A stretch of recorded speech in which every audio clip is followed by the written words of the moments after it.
You did some work in St. Louis, and Rob and I did some work in St. Louis, and when I spoke with you earlier and we were talking about that particular setting, I asked you, so I'll ask you again, what if during a certain, say, 18-year period, instead of the significant amount of sums that St. Louis spent on desegregation under several different court iterations, what if there had been well-placed mixed-income housing with that money? Would the schools be more integrated today?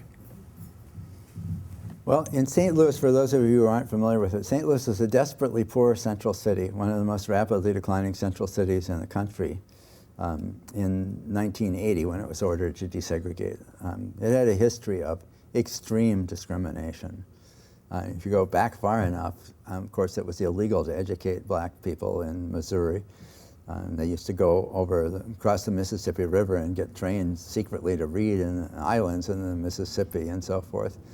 Well into the 20th century, if blacks wanted to go to high school and they lived in a suburb of St. Louis or Kansas City, they had to find their own way to commute into the central city 20 or 30 miles away. So there was no high school education for black people at all in major parts of those metros. There are just numerous, massive violations of civil rights in a city like St. Louis. So we got an order, and I was involved because I was a witness for the Justice Department in this case, and I suggested some things in my testimony that actually the Court of Appeals ordered them to do. And then I was appointed to basically oversee the process there and used to go there every other day. What they did in St. Louis was to do a lot of things within a very difficult setting, including transferring for over 20 years 1/4 of the black students to the suburban school systems, where their graduation rate doubled and many other things happened. But they didn't do anything about the housing. And I did write a proposal to the court about this, so like a 150-page proposal. And we actually got some money from HUD to study where the subsidized housing was. And a considerable part of the segregation of St. Louis and most of our other cities is due to the segregation of poor black people in public housing projects in ghettos. And if we could have moved those folks to other places, if we could have developed mixed income, mixed race housing in places that had good schools, for example, we could have solved a lot of the problem. And it isn't that people didn't know that at the time. I knew it. I proposed it there. I proposed it in Los Angeles and other places. And there was actually a period during the Carter administration when they were seeking to get federal courts to do that in coordinated cases that they brought in Houston and Yonkers and other places. As soon as Ronald Reagan was elected, all of that was shut down completely. They had combined the school and housing divisions of the Justice Department, for example, and they split them apart as soon as they got elected. I was working in Phoenix at the time, and we actually had developed a plan with the leaders of Phoenix, under the direction of the Human Rights Commission there, to actually desegregate the housing instead of the schools, so that we'd have naturally integrated schools.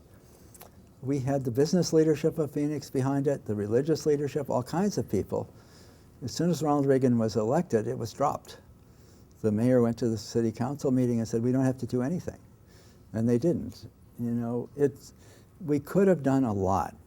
HUD did studies of Denver, for example, that showed that you could eliminate almost all the segregation of Denver by placing the public housing or subsidized housing in different places in the metro. And we did get in the Denver plan things written in that schools would be taken out of the desegregation plan as their neighborhoods integrated. A number of schools kind of graduated, but the whole order was dropped after the Supreme Court changed the rules in 1990. I think it was dropped in about 1995. Denver's massively resegregated since that time. You can see a report about it on our website, civilrightsproject.ucla.edu. So yes, of course we could have done a lot with housing. People move every 6 years. You can do a lot by changing the flows of housing, and we have done almost nothing about it. There's been almost no enforcement of the Fair Housing Act and almost no follow through on the provision of the Fair Housing Act that says federal programs should be implemented in a way to foster integration.